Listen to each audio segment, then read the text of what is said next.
அனைவருக்கும் அஸ்ஸலாமு அலைக்கும். இன்றைய காலகட்டத்தில் நம் எல்லோருக்கும் ஒரு பேங்க் அக்கவுண்ட் கட்டாயம் தேவை. அது எதனால் அப்படின்னா, online shopping, fund transfer, Google Pay, mutual fund investment, stock investment, இது போல் ஏதாவது ஒரு காரணத்துக்காக நம்ம பேங்க் அக்கவுண்ட் கண்டிப்பாக தேவைப்படுது. அதனால் நம் ஒவ்வொருவரும் கட்டாயமாக ஒரு பேங்க் அக்கவுண்ட் வச்சுக்கக்கூடிய சூழ்நிலை ஏற்படுது. ஏதாவது ஒரு காரணத்துக்காக நம்மளுடைய ஃபண்டை நம்ம பேங்க் அக்கௌண்ட்டில் பார்க் பண்ணி வச்சுருக்கிறோம்.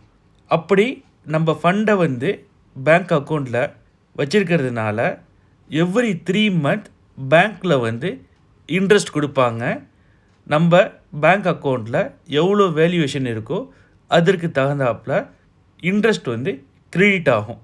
இந்த இன்ட்ரெஸ்ட்டை எப்படி ஹேண்டில் பண்ணி அதை கிளியர் பண்ணுறது அப்படின்னு இந்த வீடியோவில் டீட்டெயில்ஸாக பார்க்கலாம்.